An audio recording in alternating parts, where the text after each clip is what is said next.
Hi, nice to see you again through this video. How are you?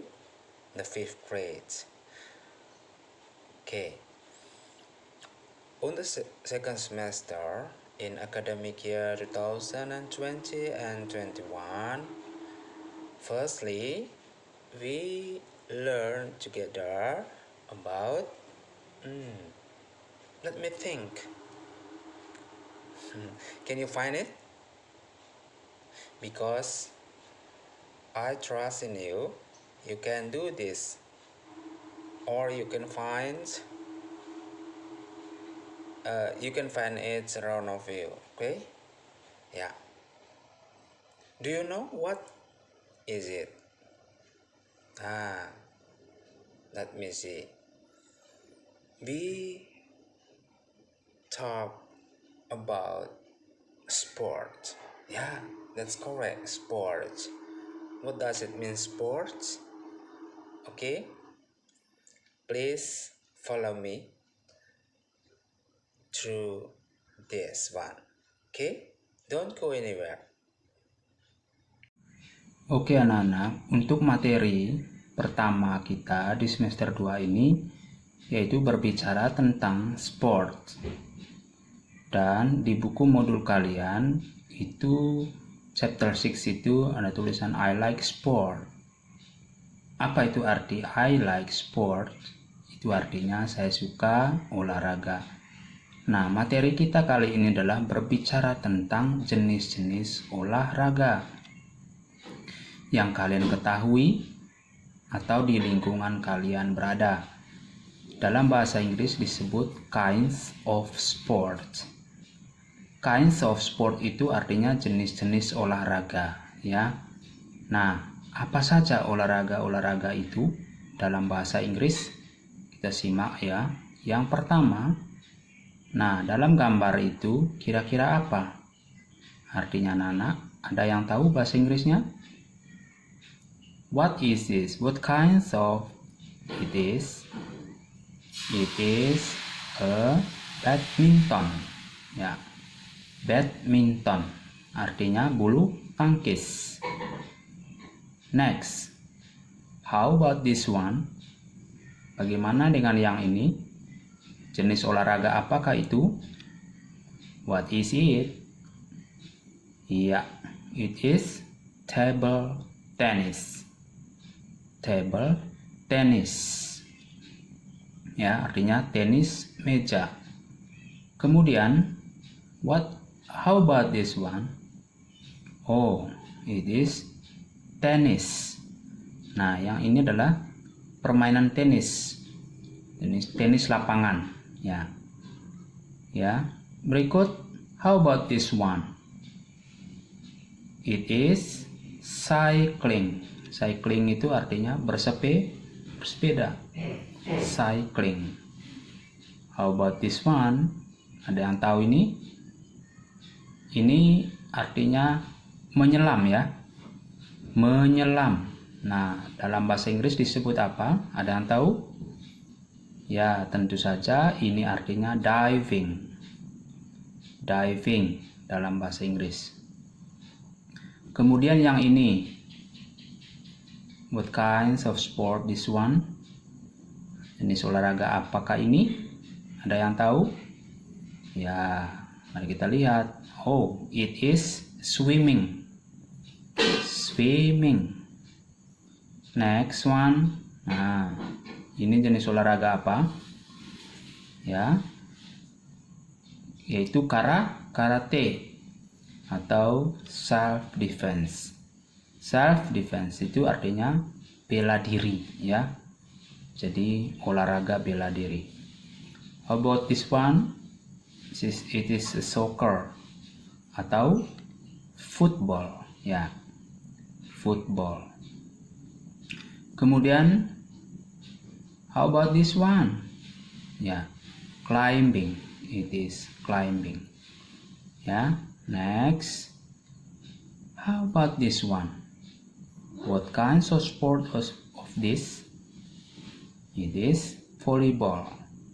Ya, itu volleyball, bola voli, ya, dalam bahasa Inggris. Lalu yang ini ada yang tahu anak-anak? This one is golf. Yes, you're correct. Golf.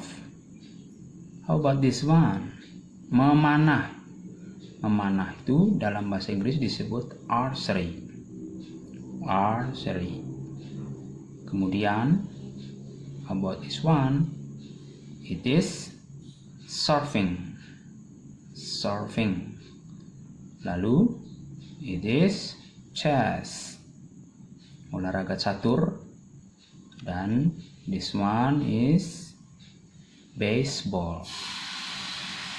Nah, itu kira-kira dari jenis olahraga yang ada di sekitar kita.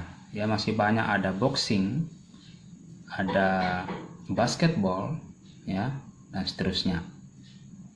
Di dalam buku modul kalian, ya, silakan kalian pelajari jenis-jenis olahraga. Nah, yang Mister tampilkan di sini juga berdasarkan di dalam buku kalian. Pelajari lagi jenis-jenis olahraga yang lain dan yang ini. Selanjutnya adalah kita ke grammar. Grammar focus. Kali ini kita belajar menggunakan do atau does. Do atau does, using do or does. Nah, adik-adik sekalian, do atau does merupakan kata kerja bentuk pertama atau disebut dengan verb one. Nah, perbedaannya terletak pada subjeknya. Nah, kalian tahu kan subjeknya apa saja itu dalam bahasa Inggris ya. Ada I, you, they, we, she, he, it, atau mother. Subjek pronoun kata ganti orang ketiga tunggal. Nah, ini subjeknya ya. Pada saat kalian menggunakan do sama does tadi, jadi tidak sembarang subjek yang kalian pakai. Jadi subjek I itu diikuti oleh kata do. Terus you, lalu they atau we diikuti oleh do. Sementara untuk subjek orang ketiga tunggal yaitu she, he, it, mother, itu kalian harus diikuti oleh kata does. Jadi nggak bisa do itu mengikuti subjek she, he, it, atau mother. Itu pun juga sebaliknya. Kata does tidak boleh mengikuti subjek I, you, they, we. Jadi semuanya sudah pada keteraturan masing-masing ya. Jadi untuk subjek I, you, they, we itu harus diikuti oleh kata do. Sementara she, he, it, mother, Sinta, Benny, dan seterusnya itu harus diikuti oleh kata does. Nah, bagaimana kira-kira penggunaannya sekarang? Di sini do atau does dalam kalimat positif berarti mengerjakan. Ingat ya, dalam kalimat positif berarti mengerjakan. Namun, do juga bisa digunakan sebagai penekanan yang diletakkan sebelum kata kerja yang lain. Sekali lagi ya, Mister jelasin. Do atau does dalam kalimat positif berarti mengerjakan. Ingat ya tadi do sama does itu tergantung dari subjek. Nah, kemudian do juga bisa digunakan sebagai penekanan yang diletakkan sebelum kata kerja yang lain. Jadi contoh, sekarang kita contoh. Kalimat pertama, the first sentence is I do my homework. Artinya aku mengerjakan PR. Berarti do di situ yang Mister garis bawah itu artinya mengerjakan. Ya, berhubungan dengan kata kerja. Kata do pada kalimat ini menjadi kata kerja utama yang berarti mengerjakan, ya, anak-anak ya. Lalu how about the second sentence? Bagaimana dengan kalimat yang kedua ini? Contohnya, I do trust him. Nah, perhatikan sekarang. Kata do pada kalimat ini merupakan penekanan untuk kata trust. Trust itu artinya mempercayai. Ya. Jadi bukan berarti I do trust him itu artinya aku melakukan mempercayainya. Jadi bukan begitu artinya. Berarti misalnya saya percaya kepadanya, I trust him, bisa juga begitu. Tetapi kalau kita menggunakan I do trust him, itu menunjukkan bahwa kalian atau saat pembicara itu menekankan kepada kata trust, kepada kata mempercayainya. Boleh nggak kita misalnya membuat kalimat I trust him? Boleh nggak? Boleh. Tanpa do boleh ya. Tetapi di sini kita menggunakan do tadi seperti penjelasannya bahwa do itu menekankan kata trust. Trust. Trust itu artinya percaya. Ya adik-adik sekalian, paham sampai di sini penjelasannya ya? Ya. Nah, ini sekarang. Lalu menggunakan do atau does untuk kalimat negatif. Dalam bahasa Inggris disebut negative sentence. Nah, bagaimana kita menggunakannya? Yaitu setelah subjek diikuti oleh do atau does, kemudian ditambah dengan not. Itu menunjukkan bahwa kalimat itu adalah kalimat menyangkal atau kalimat negatif atau kebenarannya tidak benar. Itu disebut dengan kalimat negatif. Atau dalam bahasa Inggrisnya tadi apa? Kalian masih ingat? Ya, dalam bahasa Inggris disebut dengan negative sentence. Nah, di sini di tabel itu misal sudah kasih rumusnya. Misalnya I, subjeknya I, lalu diikuti oleh kata do, bukan does ya, ingat baik-baik, bukan does. I do, lalu ditambah not. Ya. Jadi lalu ditambah not di sini ya. Not itu menunjukkan bahwa kalimat itu adalah kalimat negatif. Ya. Jadi kalau disebutkan I do not atau disingkat dengan I don't. I do not atau disingkat I don't.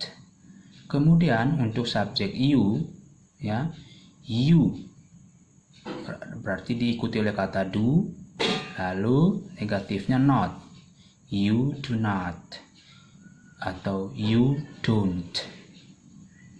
Ya, lalu they do not. Ya, di sini. Lalu we do not atau we don't.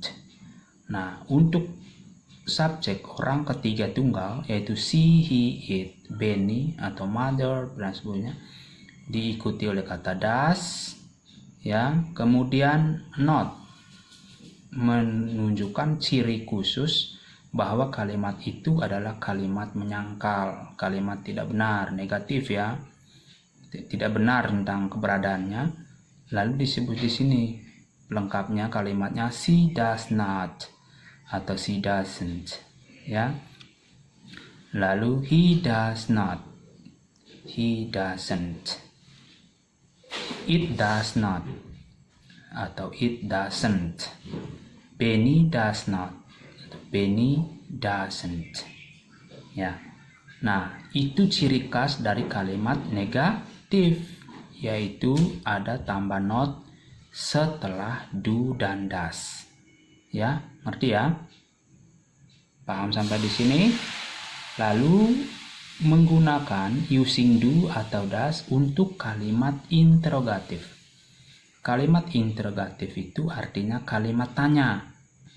Ya. Kalau kalimat tanya berarti membutuhkan jawaban ya atau tidak. Jadi ya berarti kalimat positif, jawaban untuk positif, sementara tidak, jawaban untuk negatif.